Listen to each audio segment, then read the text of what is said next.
Hello বন্ধুরা, তোমরা সবাই কেমন আছো? আশা করি সবাই ভালো আছো। দেখতে পাচ্ছ আমরা এখন বেরিয়ে পড়েছি। এখন যাচ্ছি স্টেশনে। কোথায় যাব তোমরা দেখতে থাকো। তো গাইস, দেখতে পাচ্ছ আমি ফাইনালি স্টেশনে চলে এসেছি। তো তোমরা স্কিপ না করে দেখতে থাকো। তো ফাইনালি আমরা ট্রেনে উঠে পড়েছি। আমরা যে ট্রেনে উঠেছিলাম সেটা হলো কবিগুরু এক্সপ্রেস। 3 থেকে 4 ঘন্টার জার্নি। তো খুব খিদেও পেয়ে গেছিলো। দূর থেকে দেখি একটা কাকু ঝালমুড়ি বিক্রি করছে, তাই কিনে নিলাম ঝালমুড়ি। ঝালমুড়ি খেতে খেতে বাইরে প্রাকৃতিক দৃশ্য দেখছিলাম।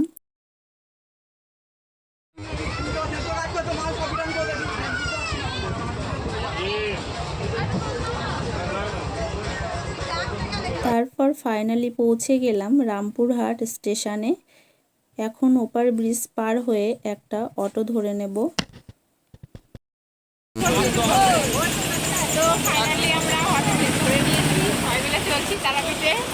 তারপর তারাপীঠ পৌঁছিয়ে নিয়ে নিলাম একটা রুমের ভেতরটা একটু দেখিয়ে দিলাম।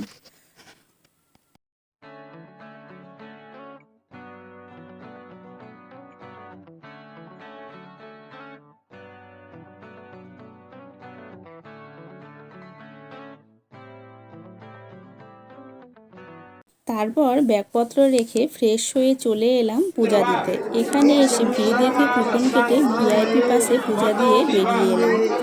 তারপর চলে এলাম তারাপীঠ মহাশ্মশানে। এখানে এসে দেখি পূজা হচ্ছে, অন্যদিকে হোমযজ্ঞ চলছে। মহাশ্মশানটা ঘুরে বাইরে বেরিয়ে পড়লাম।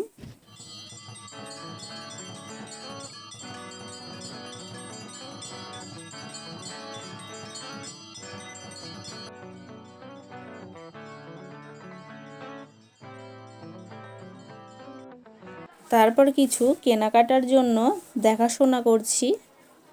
দেখো রাতের মার্কেটটা কতটা সুন্দর লাগছে।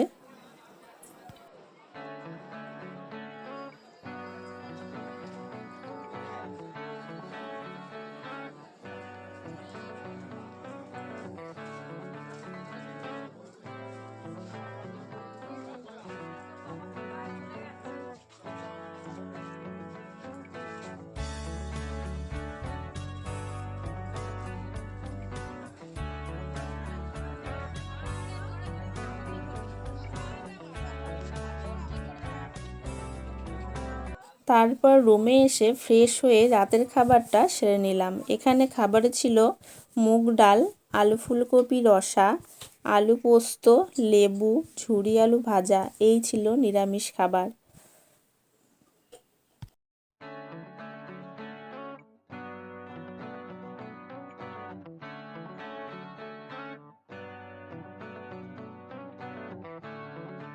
তারপর আমরা পরের দিন বেরিয়ে পড়লাম সাইট সিন করার জন্য।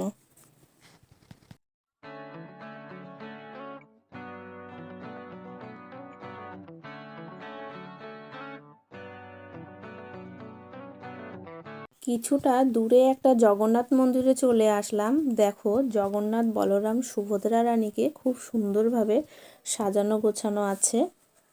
তারপর ওখান থেকে চলে এলাম ইসকন মন্দিরে। ভেতরে ক্যামেরা করা নিষেধ, তাই বাইরে থেকেই দেখিয়ে দিলাম।